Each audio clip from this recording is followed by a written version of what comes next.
आज हम एक ऐसी कहानी की गहराई में उतरने वाले हैं जो सिर्फ एक खिलाड़ी की नहीं बल्कि एक चैंपियन के बनने की। एक ऐसी खिलाड़ी जिनकी जीत में देश मुस्कुराया, जिनकी हार पर करोड़ों दिल टूटे और जिनकी जिद ने उम्मीद की परिभाषा ही बदल दी। हम बात कर रहे हैं पीवी सिंधु की। और हमारे सामने है वी कृष्णास्वामी की लिखी उनकी बायोग्राफी शटल की रानी। ये सिर्फ जीत के सुनहरे पलों का लेखा जोखा नहीं है। बिल्कुल नहीं। ये उस सफर की कहानी है जिसमें बार बार फाइनल में पहुंचकर हारने की कसक है, आलोचनाओं का शोर है और फिर उसी शोर को तालियों में बदलने का हुनर भी है। वो कौन से पल थे, वो कौन लोग थे और वो कौन सी जिद थी जिसने पुसेरेला वेंकट सिंधु को दुनिया की शटल क्वीन बना दिया। हाँ।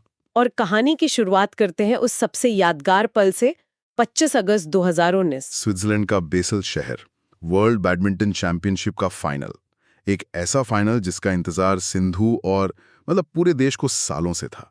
और सामने थी जापान की नोजोमी ओकुहारा। वही खिलाड़ी जिनसे वो 2017 का ऐतिहासिक फाइनल हारी थी। वो मैच तो बैडमिंटन इतिहास के सबसे महान मैचों में गिना जाता है। लेकिन इस बार कहानी बिल्कुल अलग थी। सिंधु ने ओकुहारा को सिर्फ 38 मिनट में 21-7 से हरा दिया।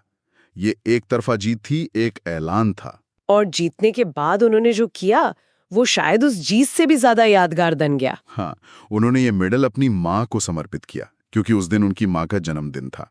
बस इतना कहा, हैप्पी बर्थडे माँ। ये जीत सिर्फ एक गोल्ड मेडल नहीं थी, ये सालों की मेहनत, आंसू और निराशा का एक जोरदार जवाब था। और ये जवाब देना इसलिए भी जरूरी हो गया था क्योंकि फाइनल का फोबिया वाला टैग वो सिर्फ मीडिया नहीं, शायद कहीं ना कहीं उनके अपने मन में भी घर करने लगा था। सही बात है। किताब में इस बात का जिक्र है कि 2018 वर्ल्ड चैंपियनशिप फाइनल हारने के बाद वो कितनी टूट गई थी। सोचिए, 2016 रियो ओलंपिक्स में सिल्वर, 2017 और 2018 वर्ल्ड चैंपियनशिप में लगातार 2 सिल्वर, कॉमनवेल्थ में सिल्वर, एशियन गेम्स में सिल्वर। इतने चांदी के मेडल थे जितने शायद किसी और टॉप खिलाड़ी के पास ना हो। बिल्कुल। तो क्या ये सिर्फ एक मानसिक बाधा थी जिसे पार करना था, या 2019 के फाइनल में उनके खेल में तकनीकी रूप से कुछ अलग था? किताब इसी पर रोशनी डालती है। ये दोनों का मिला जुला असर था।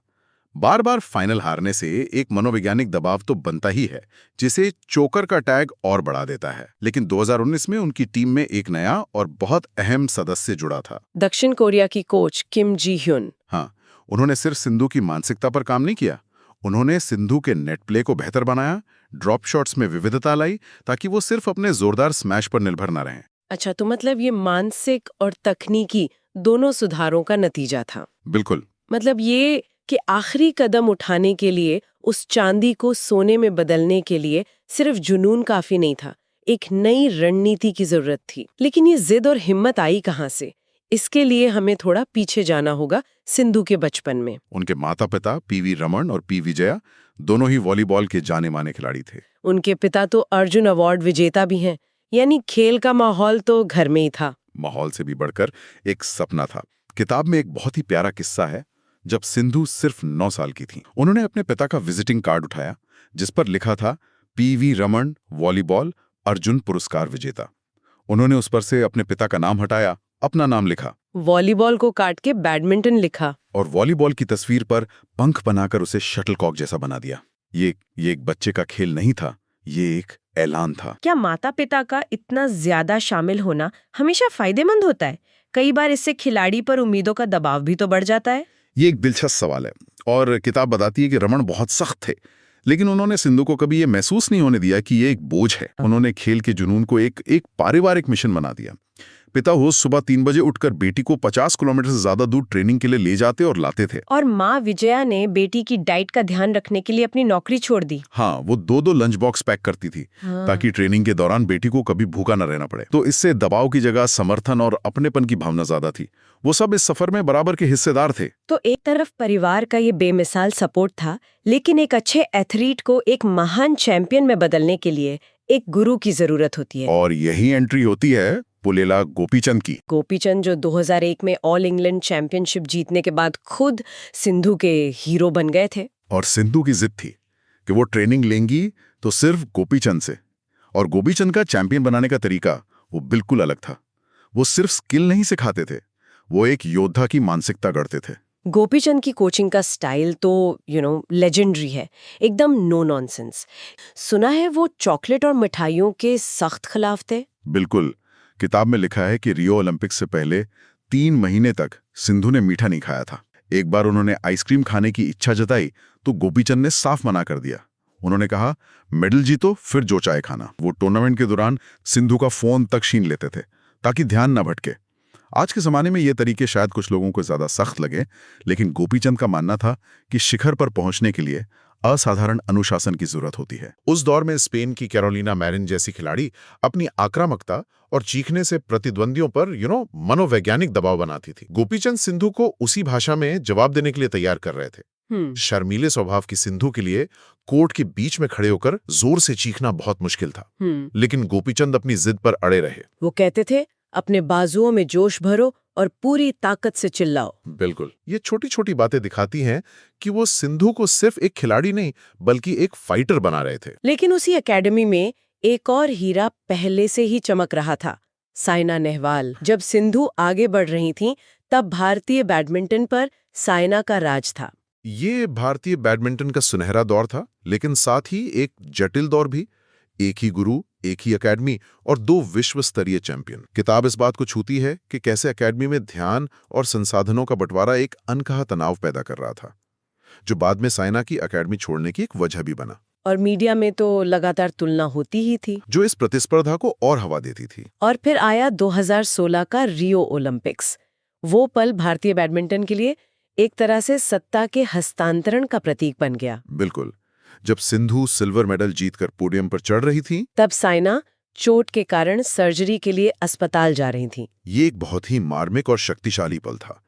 एक तरफ एक चैंपियन का दुर्भाग्यपूर्ण अंत और दूसरी तरफ एक नई चैंपियन का उदय। साइना ने भारत में बैडमिंटन क्रांति की शुरुआत की थी। उन्होंने एक पूरी पीढ़ी को रैकेट उठाने के लिए प्रेरित किया था। और सिंधु उसी मशाल को आगे ले जा रही थी।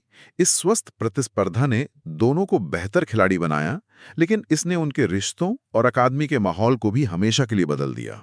सिंधु को साइना के परछाई से बाहर निकलने में समय लगा होगा, लेकिन 2012 में जब उन्होंने तत्कालीन ओलंपिक चैंपियन ली जुरुई को हराया, तो दुनिया ने पहली बार उनकी प्रतिभा को गंभीरता से लिया। तो हमने देखा कि नींव परिवार ने रखी और उसे तराशने का काम गोपीचंद ने किया। साइना की मौजूदगी ने उन्हें और बेहतर बनने की प्रेरणा दी। लेकिन एक पॉइंट के बाद जब आप दुनिया के टॉप 5 में आ जाते हैं, तो जीत और हार का फासला बहुत छोटा हो जाता है। वो आखिरी कदम उठाने के लिए, वो चांदी को सोने में बदलने के लिए सिंधु को जरूरत पड़ी एक नई सोच की, एक नए दृष्टिकोण की, और वो लेकर आई दक्षिण कोरिया की कोच किम जी ह्यून। गोपीचंद ने एक मजबूत आधार बनाया था, लेकिन शायद सिंधु को एक ऐसे कोच की जरूरत थी जो उनके खेल की बारीक कमियों पर काम कर सके और साथ ही एक दोस्त और मेंटोर की भूमिका भी निभा सके। किताब के मुताबिक किम का रोल बहुत बड़ा था। वो सिंधु की तकनीक पर तो काम कर ही रही थीं, जैसे नेट के पास बेहतर नियंत्रण और शॉट्स में ज्यादा धोखा देना। लेकिन उनका सबसे बड़ा योगदान क्या था? उनका सबसे बड़ा योगदान था ट्रेनिंग को मजेदार बनाना और सिंधु के साथ एक गहरा भरोसा कायम करना।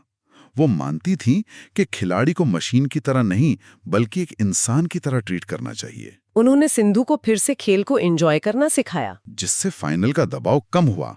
वो सिर्फ कोच नहीं बल्कि एक काउंसलर भी थीं, जिन्होंने सिंधु की मानसिक दृढ़ता पर बहुत काम किया। तो ये टीम सिंधु का कमाल था, जिसमें माता पिता का त्याग, गोपीचंद की तपस्या और फिर कोच किम की नई रणनीति शामिल थी। बिल्कुल। 2019 की जीत इसी टीम वर्क का नतीजा थी, और उस जीत के बाद सिंधु का आत्मविश्वास देखने लायक था। हाँ, एक इंटरव्यू में उनसे पूछा गया था कि क्या उन्होंने फाइनल को लेकर सभी आलोचकों को हमेशा के लिए शांत कर दिया है, और उन्होंने मुस्कुराते हुए जवाब दिया, जो लोग मुझसे हमेशा सवाल करते रहे हैं उनका जवाब मैं अपने रैकेट से देना चाहती हूँ, जो मेरे पास मौजूद है। ये एक चैंपियन का जवाब था। बिल्कुल, जिसे अपनी काबिलियत पर कोई शक नहीं था। तो शटल की रानी की ये कहानी सिर्फ मेडल और ट्रॉफियों की नहीं है। ये एक परिवार के त्याग, एक गुरु की तपस्या, साइना जैसी प्रतिद्वंदी से मिली चुनौती और सबसे बढ़कर एक लड़की की उस जिद की कहानी है जिसने हार को अपनी सबसे बड़ी ताकत बना लिया। सही बात है। ये कहानी बताती है कि सफलता की ऊंचाइयों तक पहुंचना जितना मुश्किल है, उससे कहीं ज्यादा मुश्किल है वहां टिके रहना। और अंत में ये हमें एक दिलचस्प सवाल पर छोड़ जाती हैं। हमने एक चैंपियन बनने की यात्रा देखी जो सालों तक शिखर पर पहुंचने के लिए संघर्ष करती रही। लेकिन जब कोई खिलाड़ी उस शिखर पर पहुंच जाता है, जब वो लक्ष्य हासिल हो जाता है जिसके लिए उसने सब कुछ दांव पर लगा दिया, तो तो वो खुद को आगे बढ़ने के लिए कैसे प्रेरित करता है?